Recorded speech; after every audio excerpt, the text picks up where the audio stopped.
Right. Rolling. That's us live, isn't it? Yeah. Well, good morning, good afternoon, good evening, wherever you are listening to the sports show. I'm Norrie Hunter, and joining me tonight is Chris Linnett to go over a whole plethora of stuff in Scottish football. How you doing, Chris? Aye, fine. Suitably refreshed from my winter training camp. Aye, that Bevy's been taking a hammer, eh? Me too. Right, there's a couple of big points in the news. I think the first thing is to go over. I'm in the dark, so I'll just switch a light on. Go over what's happening in America. And we now know that over 17,000 people have returned their tickets for the World Cup. They just don't want to go. This is looking bleak, isn't it? Yeah, well, I mean, money talks, so that's a lot. How do you sell it? I mean, I think we were going for saying tickets are overpriced to just people handing them back. So that's a sea change really there. So yeah, I mean, if you've jumped early and got the tickets, then yeah, you've had a bum deal, I suppose. Aye. It seems like the African Nations Cup's going on just now, and a lot of them are saying, no, we don't want to go. It's dangerous over there. Look what's happening. They're shooting their own people, etc. And even the Americans have come out with a statement tonight saying it's not worth coming over, and there's too much going on. This will not appease anytime soon. So, should we be awaiting a statement from the SFA sooner or later, or will they be sitting in their hands as usual? I think the announcement will be free tickets when these come. Start swimming now, probably. I don't know. I mean, obviously, the current politics aside and what's going on, the one thing, and obviously human lives, that's the most important thing. The one thing I would say is it's North America, so it's not the USA as such. So there's always the option of rolling some of the games over into the other two countries. I'm guessing if that's, and as far as travelling goes, it'd be a bit of a pain, but doable. But I mean, at the minute, yeah, it's a bit of turmoil. But I mean, America moves fast. Things that people are, hanging their hat on this week, they'll not even be thinking about by next week. So 6 months is a long time for them to sort that out. And as a rule, they can generally get to the bottom of things. So there's nothing set in stone. That's my geopolitics for the day. Yeah, you make a point though that maybe Mexico and Canada could pull up the slack here and look for extra venues and extra times for putting the matches on.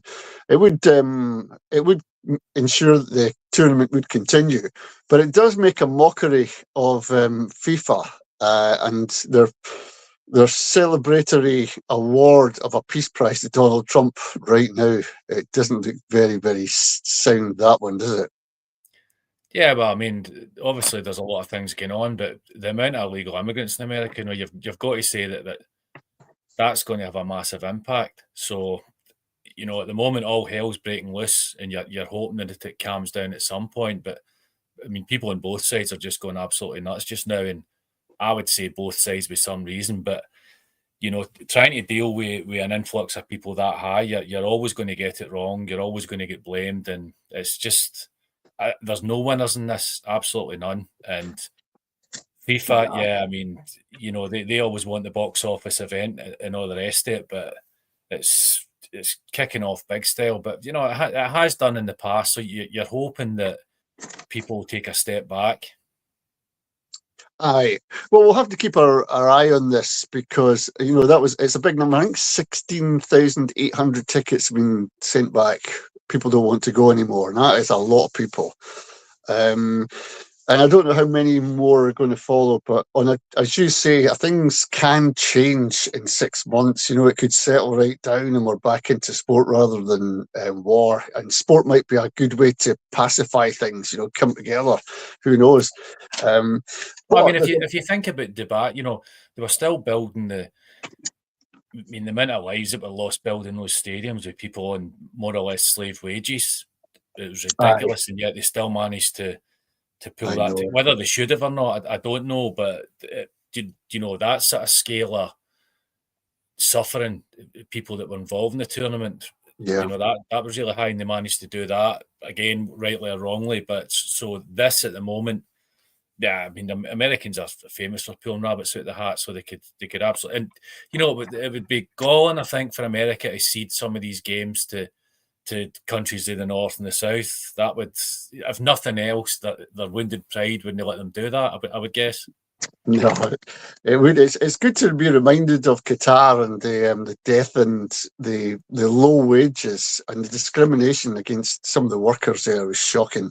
Well, I mean, people talk about slavery, and they'll Mhm. talk about a specific type of slavery in a specific time, but they don't seem that keen to mention the stuff that's going on right now, which is strange. It is. I think it's too much for our palates. We can't. We don't want to think about it. It's better looking at it from a history book. But there is fact that there's dead bodies in some of the stadiums. Maybe a testament to the slave, and that might be a lasting legacy of those games. Bodies left in the buildings covered in cement just because they couldn't get out. I mean, amazing stories coming back from there. Anyway, there's another big story, Chris, that's kicking off right now, and it's this guy, Jocelyn Tabi. He's going to be signing for Celtic, but he's coming from an Israeli club. So that means Celtic will be paying into the Israeli coffer something like £2 million. Again, at the games, you've seen all the Palestine banners, pro-Palestine banners in Parkhead. There's a big connection between Ireland and Palestine through colonisation and being invaded, blah, blah, blah. Signing somebody from an Israeli club in this present climate, is this something that's going to have a lasting effect on the fans, or will they, if he scores 5 in the first game, will you just completely forget about it? Well, if anybody scores 5 in the first game, I don't care what's going on. You'll certainly temporarily forget about anything out with it. I don't know. I mean, I think they've got a wee bit. I mean, I can't mind the guy's name. Actually, it was recent. He was an Israeli Arab. They signed him. It was maybe 5-6 years ago, and he was a great player. He left, and then that guy Abada, he left because he was getting grief off the Celtic fans for where he came from. Yeah. And I mean, people say, what is it? I've heard somebody saying just things like, the team is known for Palestine, Celtic, and I don't call it groupthink, right? Because groupthink for me means that people aren't thinking, but there's absolutely no way that 100% of the Celtic fans are wholly aligned behind Palestine. That just not the case at all. But obviously there's parallels. But just now, it's more. I mean, I was reading into it that the guys at the American investment firm with links to the IDF, and sign up for a drone company. So it's a bit. It's a bit more than some guy signed for a country that we don't really like. It seems a bit more than that. But I mean, when do you stop drilling into things and saying no, we don't want this? It's hard to know. I mean, are Celtic fans going to boycott the games he's playing? I'm not sure. I mean, you'd need to ask the Celtic fans that. Well, on the some of the fan zones, there's a great podcast. I think it was the Daily Record podcast. They were talking about this as well and saying this is serious. The Celtic fans are really committed. A lot of them, despite what you were saying, you don't think it's all the fans. No, it's not. But they were saying, and they've been at the matches. I don't go to Celtic Park as a rule, but they do. They're saying it's a huge crowd, and there is a lot of feeling outside. There's demonstrations of the stadium as well for this political reason. So it will make a big difference to a lot of fans. Not saying all of them, but a lot of fans who are very. Let's say they want to mix their sport and politics. They want to get involved in both. And if you watch it, it's frightening how ordinary people are now taking a stand on world politics from every walk of life. And maybe it's just a sign of the times. I don't know, but they seem to be suggesting that there's a lot going on via football to make sure that your voice is heard as a people. And maybe we haven't seen football being used like that before, but it certainly is getting used now. And just to qualify that, we've seen Belarus in Scotland's group, by the way, in the qualifiers, not being able to play at home. We've seen Russia getting banned from competitions by FIFA, but never Israel for what they've done. to the people of Palestine. So I believe now there's a ceasefire. Is it? I mean, I'm not massively up in the no, politics. no, there's not. No, there's not. There's been another. I think there's been another 70 people shot today, shot dead today. It's that grim, and people are watching this and using their phones, and Aye. they're making their mind up. They don't want this. But the point about this, though, Chris, is this guy isn't an Israeli. He's from the Ivory Coast.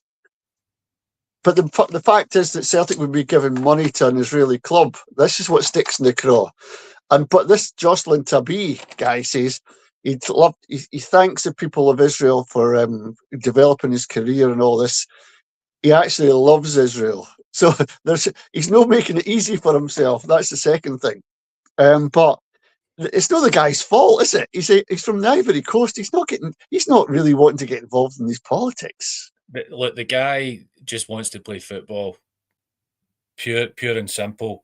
I think that it's not just the fact that it's an Israeli club. There does seem to be a bit more behind it than that, and I fully agree that people absolutely should have their voice, and you can see everybody's getting an opinion and everything. But I think there's far more misinformation flying about, but there's far more you choose, confirmation bias. We've all got that, right? But you go in and you look, and there's more than one news outlet now, so that's and the result of that is going to be people are more informed, some of them misinformed, but yeah, they've got a lot more information out there now to make up their minds, and they absolutely should. And protesting outside the ground, absolutely. If you don't agree with it, you protest, but you certainly, I would say that it stops short of telling other people they shouldn't go or infringing on their right to go to a game. That's, you do what you want, whatever, but you can't straight away. That goes into coercion. I would say people throw the word fascism about, but I don't think you should be stopping someone from going. You can certainly say, well, look, this is what's happened. Does it change your point of view, and giving people the information if they want it, but then protest outside the ground. But yeah, it's going to, I think a lot of fans will be offended by this, and if they want to make their feelings truly clear, then boycotting games, or next year boycotting the Celtic season books. But I mean, they're going to sell anyway. But if you can sleep with yourself at night saying, well, I did my bit or whatever, then that's, I'm not saying I agree with their cause, but that's what I would do if I was that way inclined. Well, that's the two big stories. There is other news though, that Kyogo might be coming back to Celtic. The guy that left and to go to a better club, and he found as soon as he was out of Celtic, his career was in a downward spiral. He's now languishing with Birmingham City, not getting a game, and Martin O'Neill, I think, is wanting to bring him back. A good signing, or is he past his sell-by date? He went. I think he had a long-term shoulder injury, and for me, obviously, you play football with your legs, so it's not a career-threatening injury, but he definitely had that hanging over him. But I think he was quite right to go out in a high and look elsewhere. Why wouldn't you show a bit of ambition? Things didn't go for him at Rennes. Birmingham's the same. The manager seems to think he's going to play his way through it and get there. But let's face it, everybody's coming back to Celtic. Do you know what I mean? Jota, he's injured. Tierney, O'Neill. So I know. I don't know if the camera jumped there or whatever, but it's maybe made me repeat myself. But so, why not? I mean, yeah. I don't think he's getting anything to lose, and he showed the initial ambition, and if he comes back and does a business just like that guy for the Israeli club, 5 goals, and nobody will be talking about anything really. Well, the other thing is we're going to talk about was the extraordinary short tenure of Wilfred Nancy in the Celtic boss's post. I mean, the first thing is, who the F thought to get this guy in, knowing that he wasn't a very good communicator. He didn't know what Celtic was about, and he didn't know his first 11. And he didn't know how to communicate with his team either, it seems. Who thought that was a good idea? Panavision or Coleco, I can't remember who makes them, but aye. I mean, for me, that Ange Postecoglou was an absolute shot in the dark as well. Southeast Asian teams, Australia, managing the team, I suppose. So he had a higher pedigree, no doubt. But I Yeah. think Celtic rolled. Sorry about the board game theme, but rolled the dice and they come up with this guy. But for me, communication is absolutely everything, and sometimes it's don't even say anything, because I mean, if you compare it to Martin O'Neill, he came in, he wouldn't even have known the names of any of the players, but it'd probably have been, paraphrasing you, just more of the same lads, but with a wee bit more room for some. Wilfred just, I mean, I don't know if you remember the Martin O'Neill was talking about the wee chat they had before he arrived. Well, after he arrived, but before he took the reins. Did you hear? Do you know? And he's got the attention of Martin O'Neill. Martin O'Neill's got the floor, or he thought, and apparently Nancy just spoke, and you're sitting thinking, even if you've got an ego that size, which right now isn't justified, this guy's literally was landed the hot toddy that you're just about to get, and he steadied the ship. So for me, I would have said, hello, Mr. O'Neill, how you doing, whatever, and just what do you think? Please, advice, and just kept my mouth shut, honestly, because you're never going to get a chance like that again. But that maybe told you everything that you needed to know about the guy. That all these things take time, and he'd steadied the ship a wee bit, and a bit more of this. These guys are professional footballers, so you could say, oh yeah, well, they should be able to instant formation, whatever. But too many things come to people at the one time, and the captain sort of, you remember that Scotland-England game where basically Scotland the team just took over, and it was nothing to do with the manager. They went, well, we're getting lost. We might do this. Yeah. There comes a point where a captain says that, but obviously with McGregor, it didn't get to that point. But so yeah, it was so disjointed. Well, I've never seen so many people, Celtic fans, being really outraged by that manager. They wanted him sacked. Even, I think it might have been after the cup final against St Mirren. And then it was a loss to Rangers in the Old Firm derby. And then it was, like, they beat Aberdeen. Damn. Why did he leave his best to us? But he had some. The horse outclassed against Motherwell. Yeah, I know. Was it a draw they got from that one? Yeah. No, they got beat. Oh, they got beat. It was Rangers that drew. That's right. Aye. So he's gone. Martin O'Neill looks older than he did. Obviously he's getting but he looks years older now, doesn't he? Coming back to the job. I think he's got the non-osmosis or something. Something's kept in there. It's just, he does. And for me, I'll be honest, if I was him, I would go, what have I got to gain out of this, really? I don't, he's got everything. He's not got everything to lose, because he'll still love the guy anyway. And he comes across as a really genuine person that you would want to sit down. Well, unlike Nancy, you would want to sit down and listen to what the guy's got to say, especially if you're just going to jump through the door. But he's not got everything to lose, but he's got a legacy to sort of slightly tarnish. But he'll keep it simple. Well, do you reckon if they hadn't signed Wilfred Nancy and they just kept Martin O'Neill and Sean Maloney on, do you think they would have beaten Rangers and they would have got the cup final in the bag? I think it would at least have done one of the two. Then probably.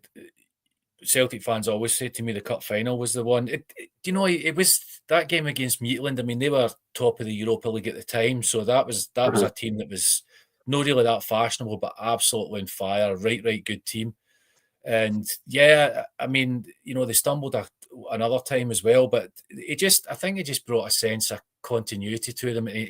I don't think even when he had all these great players, he never really overcomplicated Martin O'Neill.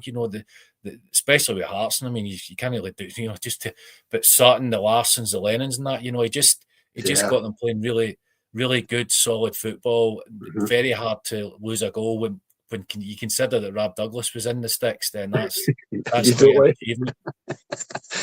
But yeah, I think he'll steady the ship and get a chance. I mean, he'll get what he wants come January, I believe. Well, another couple of teams in the news that have lost their managers. Aberdeen, Jimmy Tilleen got the sack. That was after getting beat by Falkirk. That's twice we've been turned over by Falkirk. And Cormac, the boss, said enough's enough. Pack your bags. And now this new director of football's come in to buy and to the players and steady the ship. And he gave an interview on Red TV. I don't know if you saw that, but that was quite extraordinary as well. He didn't seem to have any feelings towards Jimmy Thelin moving, which is maybe the ruthlessness of football, and just said, we've had 20 already. This was 4 hours after the manager had been sacked. There had 20 people inquiring about the position. One of them Thelin, no? No, he's gone. But one of the things that came up from all of this, Chris, was that Aberdeen's shortlist is including the Motherwell manager, and everybody at Motherwell is going, keep your paws off, he's ours.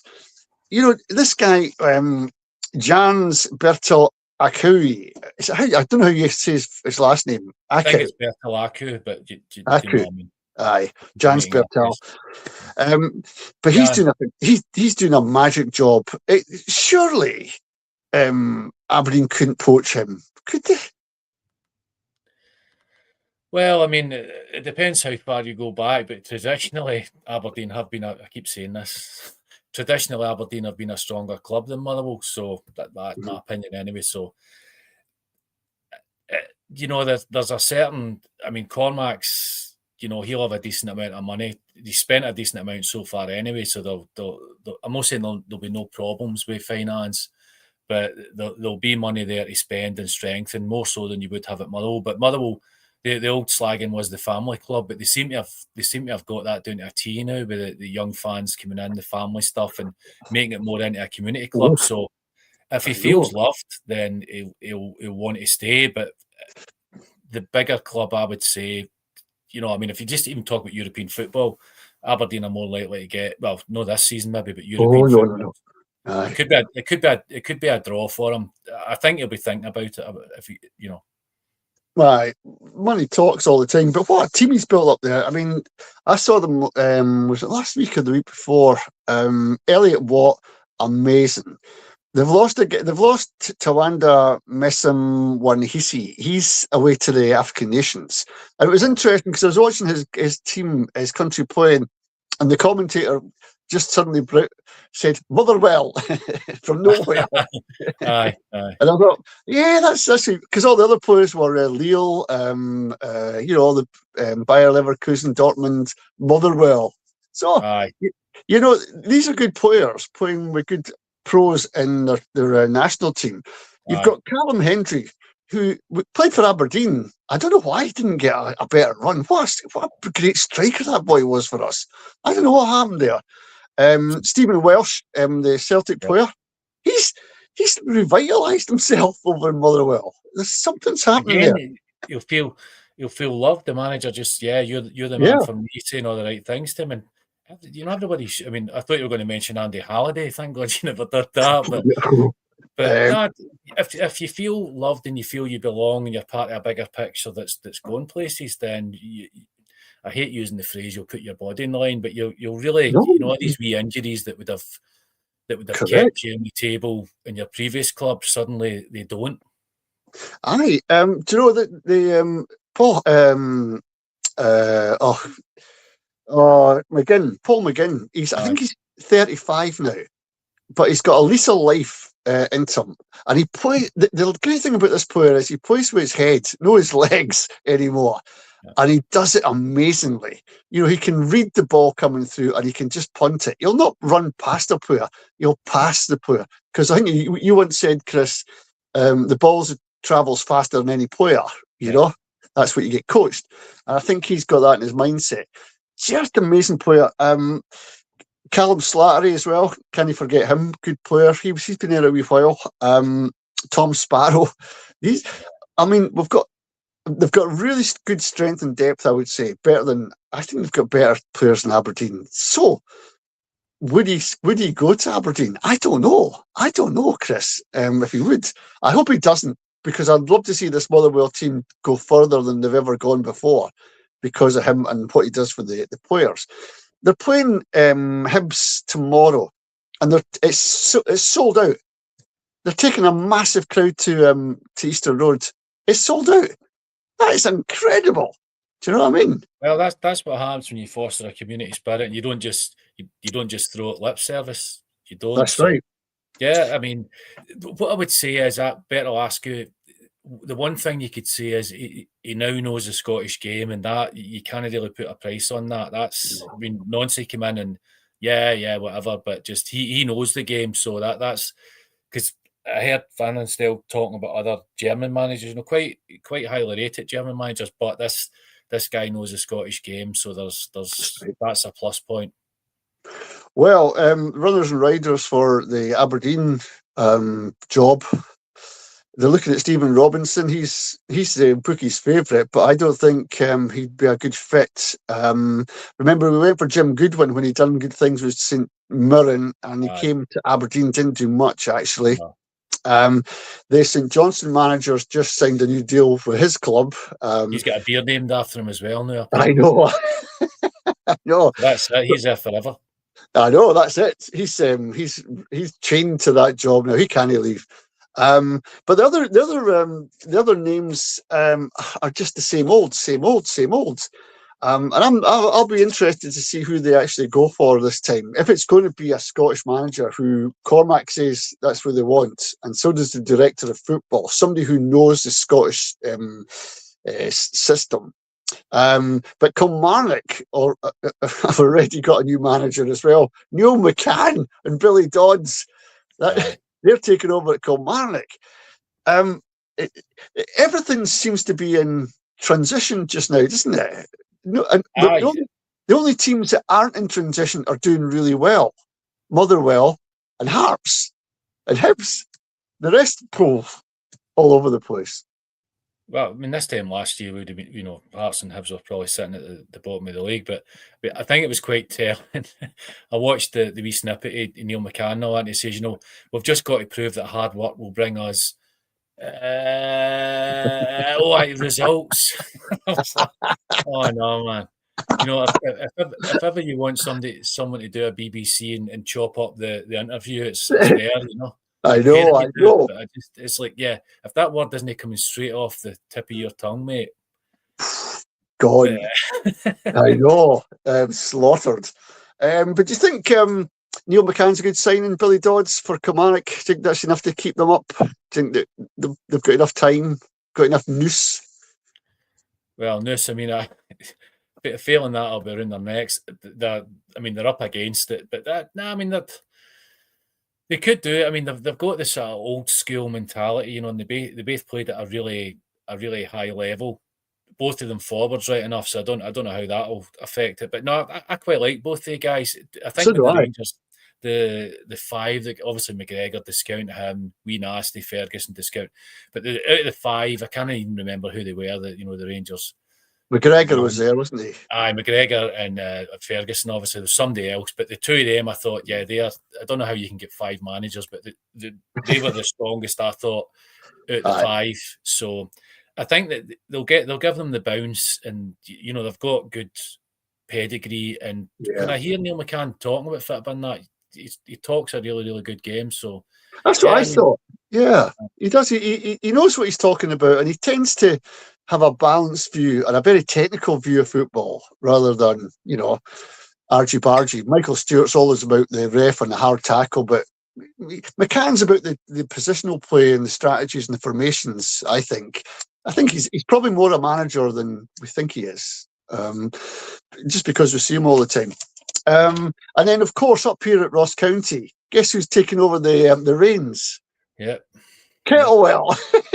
Now, this is not going down. It's half and half, right? The P&J and the Highland News are reporting that half the fans are good to see the prodigal son returning. He's kind of been seen like that. But the other half are going, he's left a trail of destruction behind him. Who are we going to get? But he's got to the end of the season. Ross County are bottom of the league. He's got it all to do, but nothing to lose, has he, Chris? He's got nothing to lose. Well, I think it was Yaz said the only way is up, my friend, or something, baby. Aye. So exactly. He's very little. I mean, for a guy that seems to have let the pressure get to him, a couple of times. Obviously, at Motherwell and Kilmarnock, you saw he was really under the cosh. So this might be a wee. I mean, obviously, they're bottom of the league, so the only way they can go is up. But it seems quite quick, but didn't it? It's Aye. quite quick after he's just been at. But I mean, Fit was a funny old game, so he's in, and well, the fans will just need to go on with it, I suppose. I Aye, guess. aye. I mean, the thing about Ross County, Half they the fans. signed a lot of good players. I mean, Gary Mackay-Stevens playing with them, although he tends to run hot and cold. Yeah. But there are some good players in there. And if you just get the right manager, I don't know what happened with Tony Docherty, because he was a good manager. But it just, the run of games and the teams he was playing against just out-thwarted him. And a 6-0 defeat to, I think it was, I can't mind who it was, Wraith Rovers or something. But that was it. That was enough. He was gone. And now they've got Kettlewell. Yeah, I 6 remember, will do that. yeah, it was. But it was, I remember seeing Stuart Kettlewell at Fir Park, and they were playing Hearts, and it was a superb game, and he had them well drilled. I think, managers can go through a lot of times not getting the rub of the green, and, players getting injured or suspended and things like that. And even though it's two teams you've just managed, you can still have the same bad luck following you. Do you know what I mean? I think he's a really good manager. And maybe this is his level, Ross County. Maybe at that level, it's not so much stress. Doesn't he have to get a European place? He just has to stop them getting relegated. Maybe that's more his cup of tea at this time of his career. Don't know. It could be. I mean, here's hoping, because he's been through. I mean, you remember Martindale saying that the championship, the first division, he liked that better because, I mean, come the end of the season, there was 5 teams that any of them could have won it, and he loved that. Like, mind you, in saying that, the Premiership this year, he in some ways preferred that. So maybe Kettlewell might settle well there and just get in there. But I don't. If it's continually bad luck, then it's not the bad luck. It's eventually you've got to admit that, right, these are a lot of coincidences here. So, I don't.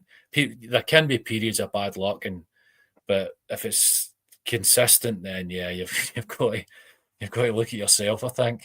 Well, he's been given the job, so Aye. somebody's got faith in him, Apart from that, Scottish football is really amazing. One of the things that a lot of people were talking to me about from a couple of weeks ago when we were last on, when was that? It seemed like ages ago. Last year. Well, this is it. Do you think, Chris, and just because people are saying this to me, there's far too many games? Well, you obviously don't own a fire stick.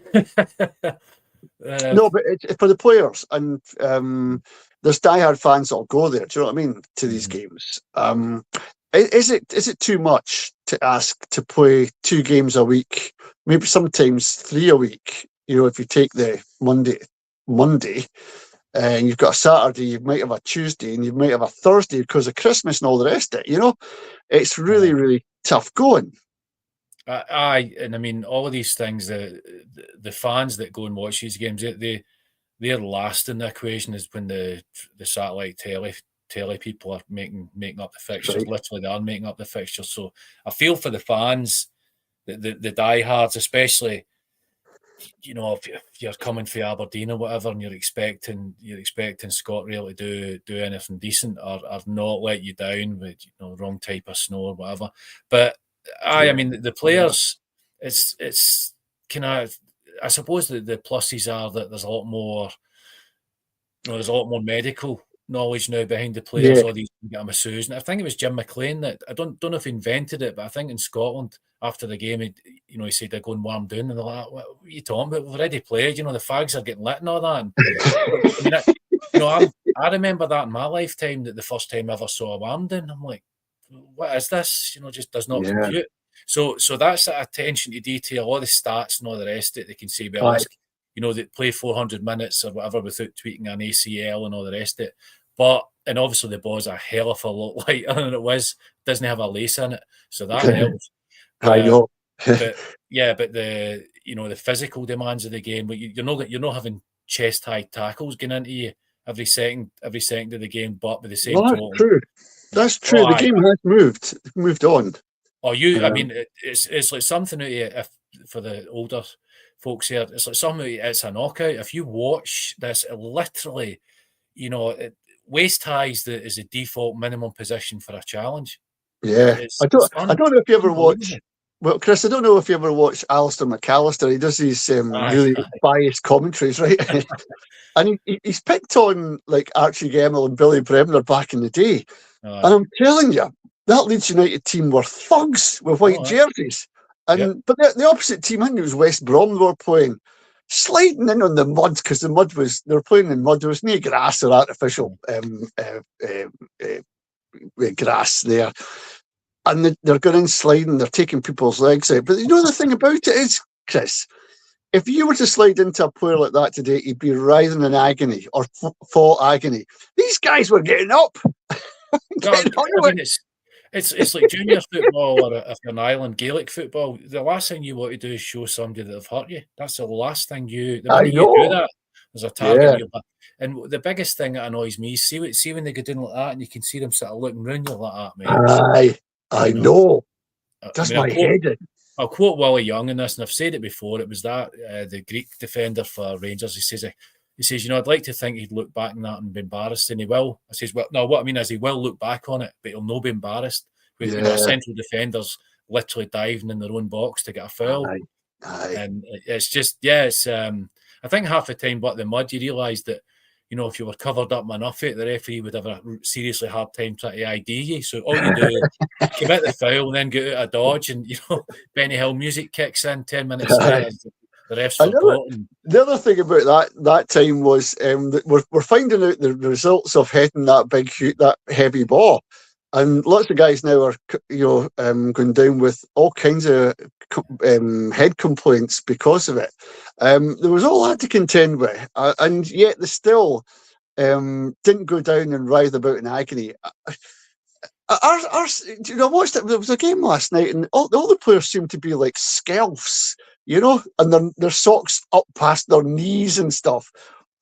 What's happened to football, Chris? What are they doing? Well, it literally is a different sport now. I mean, Aye, that's and most. I mean, Ronaldo going down. He's built like a sort of light middleweight boxer, and he's going down at the slightest. I mean, this is a guy, a serious athlete that's got the balance of a gazelle and the speed, and yeah, it's just it's a there's a lot of acting involved now. It's a con game, and there's no getting away from it. Scotland's, we for years I think we resisted because it's not the proper thing to do. But in Europe, we were just getting literally turned up. Guys like Inzaghi and all that.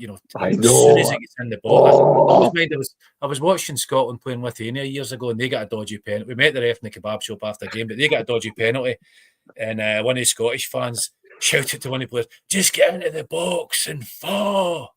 But that's what they do now. It's just it's that's embarrassing because you're just I used to it. know. I was watching. What was I watching last night? It was Liverpool Arsenal. It was on the Fire Stick, but was bored. And I think it was Florian Wirtz went down, and they were all screaming for a penalty that never was, or that was never given, and they should have taken it to VAR and all this. And I just thought, get on with the game. Just stop it. Just play football. And then decide in 5 minutes if that guy put his foot out and tripped him up and stopped a goal-scoring effort. No, just get on with the game. And that's what's killing it. The VAR, the players going down. But yet, last night, Chris, Conor Bradley went down after twisting his ankle. Then his knee went as he was clearing the ball. And, a lot of them were thinking he's kidding on, he's faking it because that's what they do. Aye. But he didn't. He had a Move. real injury. And the opposite player was trying to shoot him off the pitch. Get off, try to drag him. His knees in bits. And you just thought, man alive, how far have we come that this is what's happening in football these days? But the thing with the cruciate ligament in the knee is you could literally be standing yourself, jump for a header, and you land, and that's stationary. You land, and all these quads, yawn size, and whatever, and just there's no rhyme or reason to any of it. But I mean, see, to be honest, I would rather, and some innocent guys have got caught up in this, but I don't care. referees really starting down now and booking people for diving and feigning injuries. A few innocent guys will get caught up in the crossfire. I don't care, because it's now got to the stage that you really want to tape a game and then just fast forward through all the crap, because it's soul destroying. Yeah, it really is, and that's why sometimes I'll just watch the rugby instead of the football. Just can't be bothered with all this passing, lateral passing, and then a ball up. Oh, it's a goal. Oh, where did that come from? A mistake. And then they say, "Oh, superb goal. He's playing well." No, he's not. He's passed it, and it's boring football for me. A lot of it. Aye. But Scottish football, I've got to say, Scottish football is exciting right now because Hearts are top of the league. And they're there on merit, Chris. There's no question. They're playing amazing football. And one, I think it was a Celtic fan zone thing, we're talking about Hearts and what's making them a good team. And I think he's made the point. When they've got the three players up front, as soon as they get the ball, they're turning towards the goal. Aye. Right? A lot of teams, when they get the ball, they'll hold it up or pass it back to midfield and they'll make another run. Not the three for Hearts. They attack. The three of them go forward. And I just thought, that's right. They do. They are not. They're pushing forward all the time, trying to make some kind of space, some kind of mistake or some kind of angle to get something in. And it puts the defence in panic. And I think that's what they do really, really well. And that's what makes me think that Hearts are long-term, leaders of this division. Well, they've done Celtic and Rangers though. But I think have they done Rangers twice? I can't even remember now. But they don't. It's not really so much that I don't think they've quite got an arrogance, but they've certainly got a well-deserved lack of respect for Celtic and Rangers. And they've proved it in the results, just scoring freely and not just about always a threat. And that's really psychologically that's hard when you're playing against that, because you can never switch off. You don't know where the danger's coming from. So, and that is it. Johnson data. They've got that data team they've had for a couple of years. So aye. They'll be going through all the part. And this is the boring. This is the not the ugly bit, but the boring bit. But that's what you need to do. You need to analyze it to death and figure out where people are repeatedly making mistakes or repeatedly doing the right thing, and just try and pass that knowledge among the squad. Because during the heat of the battle and all that, things happen and you wouldn't, you'll not notice them at the time because you're too busy trying to win the ball back or make up for your mistake. Correct. But they seem to be, they definitely seem to be clued in that, and all these things bring compounding benefits. So there's, they've halfway through the season, they've nobody to fear. Certainly no, and they just. Celtic and Rangers have made it easier for them, but Hearts have roundly beaten both of them. So yeah, well deserved. And well deserved. If they're going to win it, this is definitely the year where all the stars are aligning for them. I think so. And you've got a solid guy leading them. Derek McInnes is no slouch. Scottish football inside out. You can see how well he did with Kilmarnock. Then he left and it just spiralled away. Aberdeen had a really good defensive team when he was there, and he had, he gambled on strikers, I think, and they done a job for him. He was always there about in top six all the time, so he's got vast experience. And fair play to the guy. Once a Don, always a Don in my book. Derek McInnes will always be welcome in Aberdeen. But the other team that's surprising me right now, Chris, delightfully, is Dundee. And one of the things I've been looking at is just watching Stephen Presley. He hasn't changed, right? He's still the doer guy. He's not an excitable guy, but yet he's taken a team to their third win in a row, and he beat their rivals, Dundee United. And I tell you what, his team are looking good, really looking good. There's a guy we were writing off at the start of the season thinking he'll be the first managerial casualty. There's 2, 3 gone already, and yet he's still there. I've been writing him off every week. I know. I know. I think I'm going to go before he does. So, but he's a good coach. He's a good manager. I mean, it shouldn't. It's all down to what you know and how you can communicate. I just don't. But that's my conceit. I just don't know how he can do it. But for the last 3 games, he's done it, and I just, like, for me, the Celtic game was an aberration. I just thought, yeah, they're more or less going to lose and draw their way to serious relegation bother. So I mean, he's certainly not been in media training, whatever else he's done in the interim, but he's getting the Well, results. And here's the thing, though. Here's the thing, Chris. Do you have to go through media training? Do you have to be the articulate guy, or can you just be off the cuff like Stephen Presley? Just say it as it is. I mean, it's not down to you. Don't win a league because you can talk. You absolutely don't. Correct. So no, but I mean, back to your point, what has changed? Because his personality's certainly not changed. Well, he's tweaked the team. He's got them playing faster football, like pacey football. When you saw them playing against Dundee United, these guys, when they got the ball, when they sniffed a counter, wow, they were fast. And they were leaving the Dundee United defence for dead. That's how they scored the first goal, the goal. And what a goal it was, right in the far corner. Oh, beauty. At pace as well. So, and it's given them the confidence. 3 wins in the trot. I would like to see Dundee go on a wee run now, just to prove the doubters wrong about Stephen Presley, because I quite like the guy now. Do you know what I mean? He comes with his straggly hair and his bonnet on. He just does. He's not archetypal a Scottish manager, is he? No, he's archetypal Ricky Fulton, I would say. I am Jolly. Well, I think that's whatever very he good. is, but whatever he is, he's making his own niche, isn't he? He's becoming a standalone guy.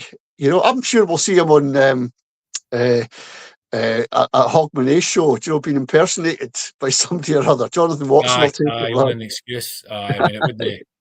Yeah, we'd probably need to tone down his personality. Get him on antidepressants or something, and just bring him down a wee bit and put him out on the stage. But it's not about, because I suppose in a lot of ways as well, if you think about it, back to the Jim McLeans and the Alex. I mean, they could speak. I suppose they were a bit more confident than Presley, but it wasn't.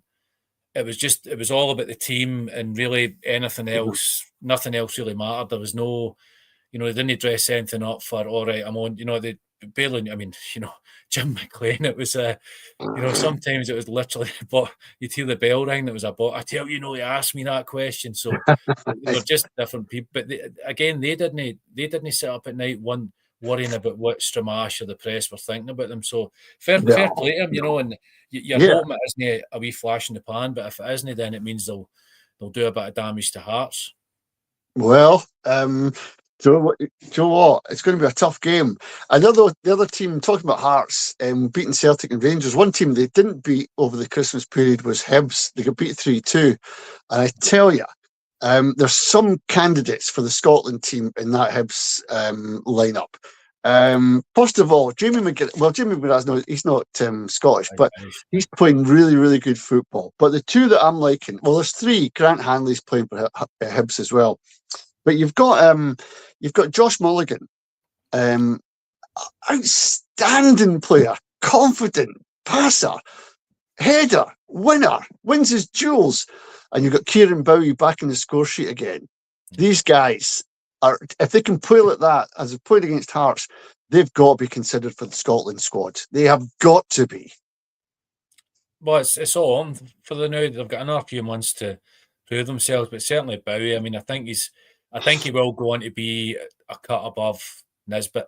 I would say he's got the confidence, but I think he's got time to mature into a better player than even him. But Hibs, there is a lot of swagger about Hibs when they play at home, and that match, I mean, it had everything really. It was just it was a cracker. It was a great match, wasn't it? Really enjoyable, that one. I don't have the fixture lists in front of me. Do you have them there? Aye. Somewhere, because we'll do our predictions in the last 5 or 6 minutes. This is going to be tough after what we've been saying about the players and the teams.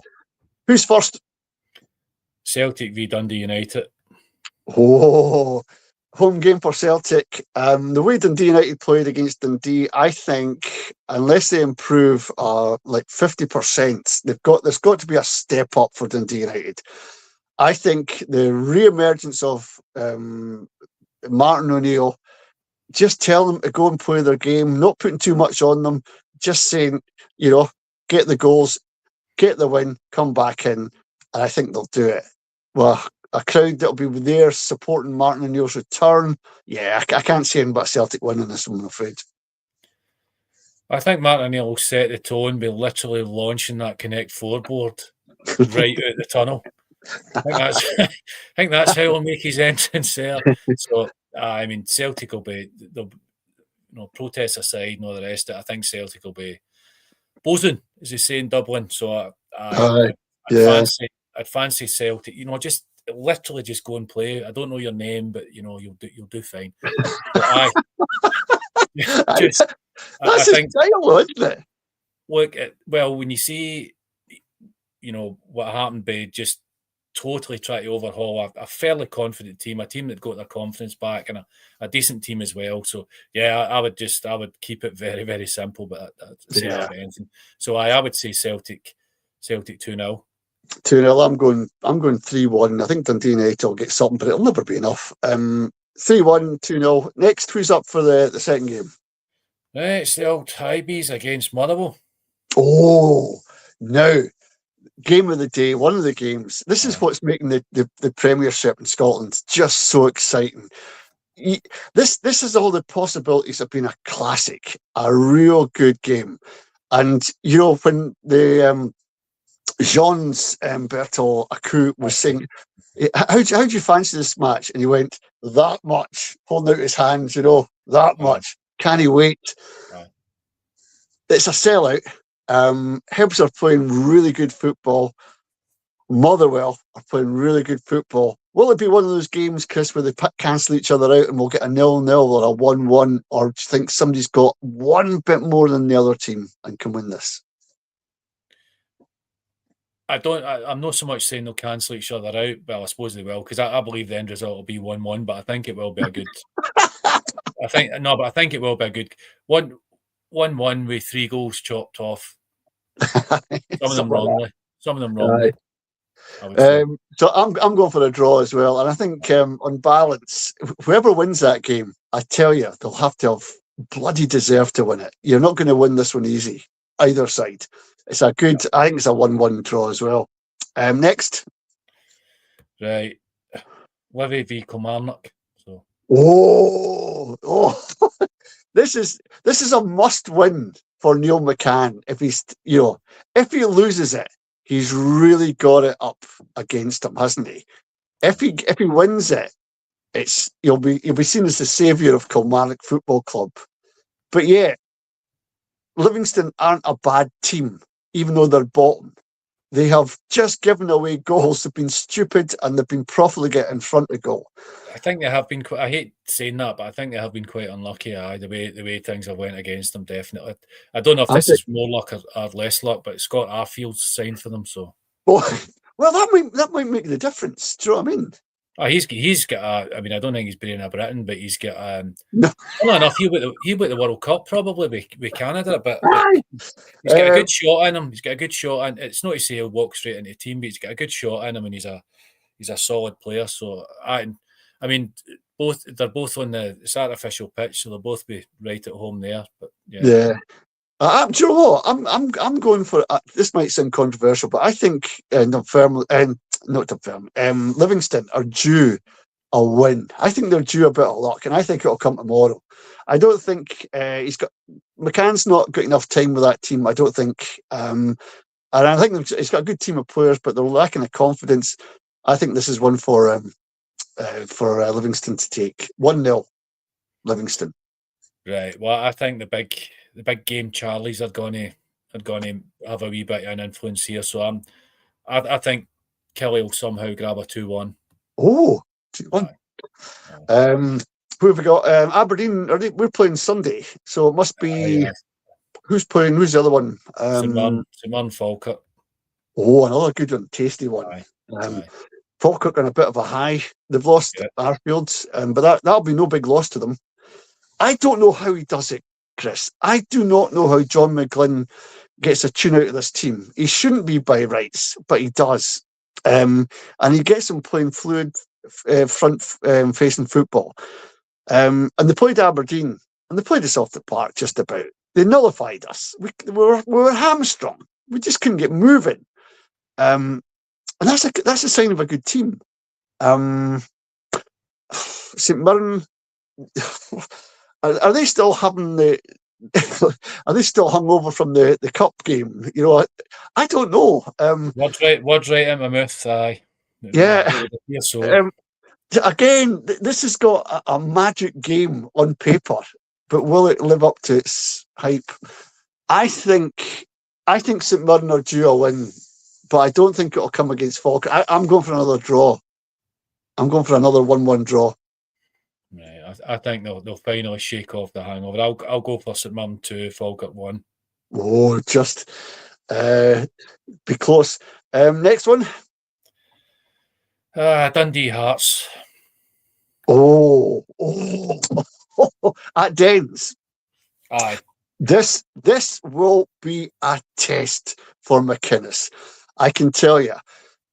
Dundee are firing. They are firing. Whatever Stephen Presley has done, he's galvanised that team. He's got them playing, and he knows his first 11. That is crucial.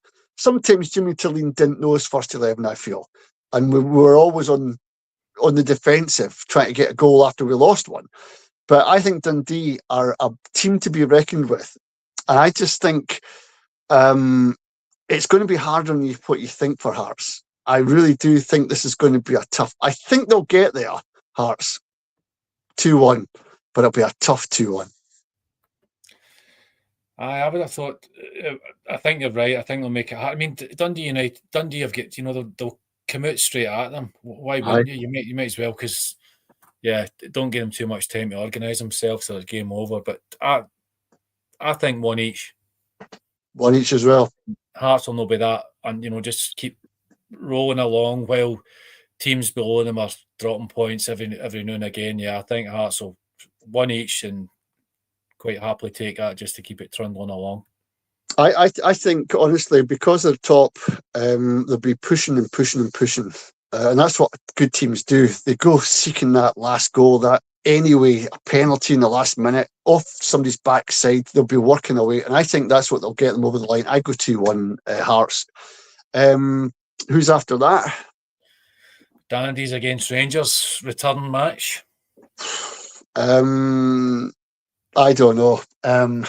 We missed 4 chances, really good chances against Rangers, and we didn't take any of them. I don't know if it's confidence. I don't know if we've not got the kind of calibre of player that we thought we had at Aberdeen. And I don't think Rangers were any better than us, seriously, in that game.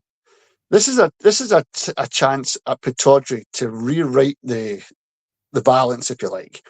Aberdeen, get on the front foot, play your socks off, play as if you've got the handbrake off, and let's beat this team. And I think if we get a 1-0 win, I'll take it. But I've got my doubts against Mitov in goals. He's done too many mistakes for my liking, Chris, and I don't know what he's playing at half the time. We should have a good standing keeper to maybe switch about. He has to be rested, I think. He makes too many clangers for my liking lately. I mean, he comes out with a lot of confidence, but sometimes that's, unfounded. But he's quite... You don't really know. And with a centre forward, you can sometimes get away with that. But, every mistake's punished. I mean, a few of the fans on the forums were talking about maybe getting Craig Gordon on loan if they could. Yeah. Maybe a safer set of hands. But, I mean, I think when guys like Nisbet are lacking confidence, you know that there's something seriously wrong. And, I mean, just quickly, I was watching it and Maurice Ross said it could be something today. They had a very massive Nordic contingent. And he's saying sometimes he'd been over in Norway. He says sometimes you slip into your native tongue and it's only natural. Whizzer cliques, we don't know. But either way, I think there has to be a massive clear out even before they get the other people in, and just so people know where they stand. But Yeah. aye, uh, I mean, yeah. Well, if you think about, Rascan scoring for a header, you're like, yeah, the guy's 5 foot now. Obviously, Hernandez got the goal, but I mean, Aberdeen and Celtic made Chimitri and Hernandez look good, and that's a Yes. shocking state of affairs. So Yeah. Rangers can kid themselves on as much as they want, but they're not a good team. So I'm No. hoping for a scrappy 1-0 Aberdeen win. It's definitely not beyond them, because that No. Rangers, yeah. Yeah, I agree. It's up to Tawdry. Let's get the handbrake off. Let's play a different formation of football from Jimmy Tulline's style. Let's get at them. Let's have a bit of aggression, and You only win games by scoring goals. You don't do that by passing back all the time. So Aberdeen, get a shift on and get a 1-0 win. That's us, Chris. We've done it. We've got through the whole hour, even though we had a slow start. We don't know Yeah, what happened. where's Wally? Yeah, I know. Sorry about that, folks, but just technical stuff, and maybe it's a New Year gremlin. Who knows? Who knows? But really enjoyed tonight's show. If you like this kind of stuff, make sure you subscribe, you share, and you join in with anything we're talking about. Over the next couple of weeks, we'll be trying to get different guests on. I've got a couple lined up, so stay tuned for that, where we get a couple of people you might not think would be interested in sport, but are big sports football fans who are going to be joining us. So stay tuned for that. But until then, have a great sporting weekend. Chris, look after yourself, mate, and we'll catch up soon. Magic, thanks. All the best. Cheers now.